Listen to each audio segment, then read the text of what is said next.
आज हम बात करेंगे उस प्रयागराज की जहां कुछ महीने पहले तक महाकुंभ की चमक दमक की गूंज थी। हजारों करोड़ों रुपए खर्च करके सरकार ने दुनिया को यह दिखाया कि संगम नगरी को स्वर्ग बना दिया गया है। लेकिन आज वही प्रयागराज बाढ़ के पानी में डूबा है, सड़कें तालाब बनी हैं और कुंभ की सारी भव्यता पानी पानी हो चुकी है। आइए इस तमाशे को करीब से दिखाते हैं और सरकार से पूछते हैं कि हजारों करोड़ की व्यवस्थाएं महज 2 महीने में ही कैसे बह गई। नमस्कार, स्वागत है आपका।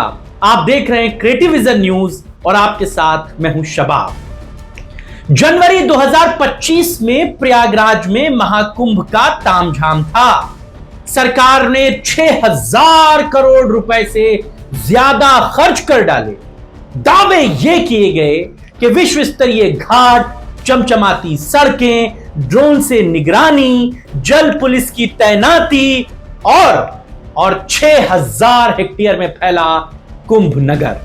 सुनने में तो ऐसा लगता था कि जैसे प्रयागराज को मानो न्यूयॉर्क बना दिया गया। लेकिन महज 2 महीने बीते हैं। गंगा और यमुना की बाढ़ ने सरकार के सारे दावों को कीचड़ में मिला दिया है। सड़कें डूब गई हैं, घाट पानी में गायब हैं और वो कुंभ नगर, वो तो अब बाढ़ नगर बन चुका है। वाह सरकार, क्या इंतजाम है। इतने पैसे खर्च करने के बाद भी अगर शहर पानी में डूब जाए तो यह पैसा कहां गया? शायद उन होर्डिंग्स में जिन पर लिखा था दिव्य और भव्य कुंभ। सरकार ने कुंभ के लिए कहा था हमने 1500 किलोमीटर की सड़कें बनाई, 28 टेम्परेरी यानी कि अस्थायी पुल बनाए, लगभग 1.25 लाख के आसपास शौचालय बनाए, उनका इंतजाम किया गया।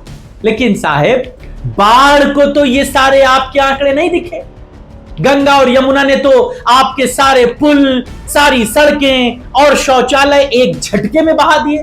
कुंभ में तो आपने 40 करोड़ श्रद्धालुओं को संभालने का दावा किया था, लेकिन बाढ़ की मार में 40 लाख लोग भी नहीं संभाले जा रहे हैं। क्या यही आपकी विश्व स्तरीय तैयारी थी? इन सब के बीच प्रयागराज के छोटा बघाड़ा से एक वीडियो वायरल हुआ जो हर किसी के दिल को दहला रहा है। एक माता पिता अपने 2 महीने के बच्चे को गोद में उठाए कमर से ज्यादा पानी में डूबकर चल रहे हैं। द्वापर युग याद है आपको, जब वासुदेव ने यमुना पार करके कृष्ण को बचाया था? लेकिन यह कोई पौराणिक कथा तो है नहीं, ये 2025 का स्मार्ट प्रयागराज है। अखिलेश यादव ने इस वीडियो पर ट्वीट करके सरकार को आड़े हाथों लिया। उन्होंने लिखा कि 20,000 करोड़ रुपए खर्च करने के बाद भी प्रयागराज को सिर्फ जलभराव मिला। स्मार्ट सिटी की संकल्पना पर पानी फेरने वाले भाजपाई अपनी अपनी नाव लेकर कहां गायब हो गए। वाह अखिलेश जी, सवाल तो सटीक है, लेकिन जवाब वो तो शायद भाजपा के उन होर्डिंग्स में दब गया जहां पर लिखा था दिव्य कुंभ, भव्य कुंभ। और सिर्फ प्रयागराज ही नहीं, प्रदेश के बहुत सारे इलाके बाढ़ की चपेट में। प्रयागराज से राजधानी आ जाइए, बहुत बड़ा शहर, सजाने संवारने वाला शहर लखनऊ, इसे स्वच्छ सर्वेक्षण 2024 में तीसरा सबसे साफ शहर का तमगा मिला था। वहां पर भी सड़कें तालाब बन गई, गोमती का पानी गलियों में और लोग अपने बच्चों को बचाने के लिए जूझते नजर आए। अखिलेश ने एक और ट्वीट किया, उसमें लिखा भाजपा सरकार भ्रष्ट और अक्षम है। अगर वीवीआईपी रैलियां करवा सकती है तो बाढ़ में राहत क्यों नहीं?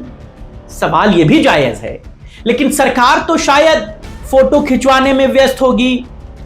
प्रयागराज का छोटा बघाड़ा, राजापुर, सलोरी ऐसे इलाके हैं जो पानी में डूबे हुए, लोग अपने घरों को छोड़कर भाग रहे हैं। माता पिता अपने नन्हे बच्चों को गोद में उठाए उनकी जान बचा रहे हैं। रसूलाबाद घाट पर अंतिम संस्कार तक रुक गए क्योंकि पानी ने सब कुछ निगल लिया है। तो वहीं लखनऊ में भी गोमती ने सारी स्वच्छता को धो डाला है। 7 star GFC rating, Shivri plant, कचरा प्रबंधन सब कागजों पर सीमित है। सड़कों पर कीचड़ और गलियों में पानी, और लोग पूछ रहे हैं कहां है स्मार्ट सिटी।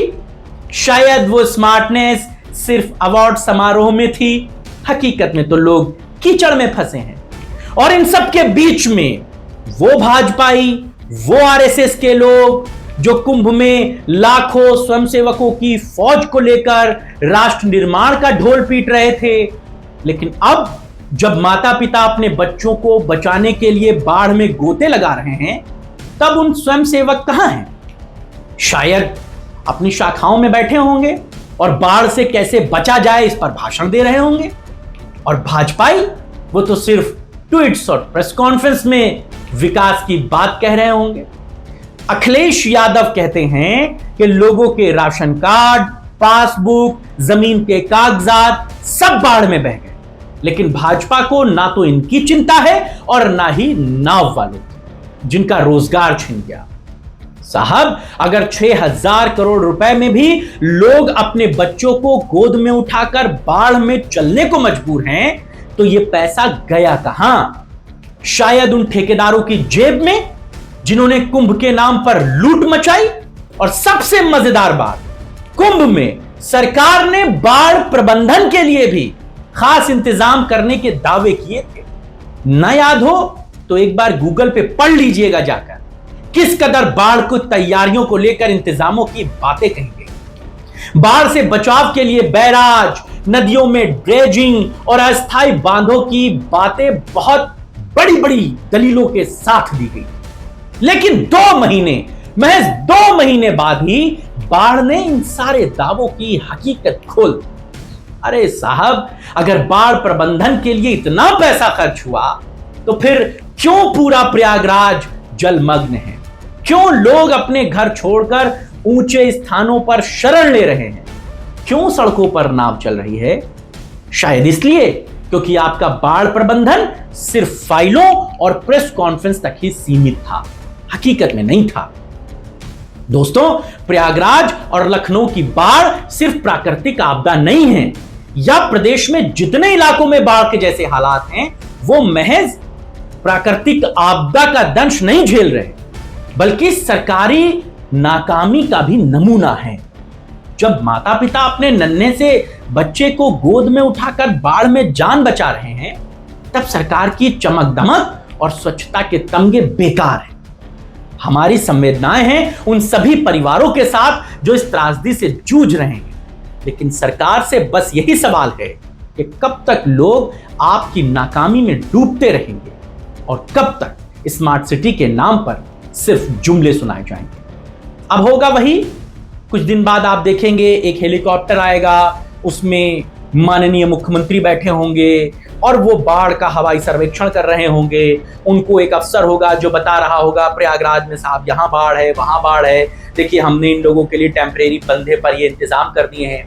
यही तस्वीरें अब आपको मिलेंगी। उसके बाद बाढ़ वाले मंत्री स्वतंत्र देव सिंह भी कागजी कोरम पूरा करने पहुंच जाएंगे, बताएंगे कि हमने ये डंका पीट दिया, वो बात कर दी, ये कर दिया, वो कर दिया। इंतजार कीजिए खाली इन तस्वीरों का। आपका जवाब न पूछना नेताओं की हंसी को बढ़ाता है। वो ये जानते हैं कि ये जनता हमको वोट देगी और हमसे कोई सवाल नहीं करेगी। जब आप सवाल करना पूछ जाएंगे, जब आप सवाल करने लग जाएंगे, तब ये नेता बेईमानी करने से बचेंगे, डरेंगे। वो ये जानेंगे कि हमें जनता के बीच में जवाब देने जाना है। बात सिर्फ भाजपा या सपा या कांग्रेस या बसपा की नहीं है। हर नेता से जवाब कीजिए, हर उस अपने लोकल विधायक से पूछिए जिसको आपने वोट दिया था, उससे पूछिए आपने हमारे इलाके के लिए क्या किया है और वो इस बारिश में, इस बाढ़ में टिका क्यों नहीं। इसका जवाब पूछिएगा और हमें भी बताइएगा कि आपके नेता ने क्या कहा है। आज की चर्चा में बस इतना ही। आपको हमारी ये चर्चा कैसी लगी हमें जरूर बताइएगा। फिलहाल इतना ही, नमस्कार।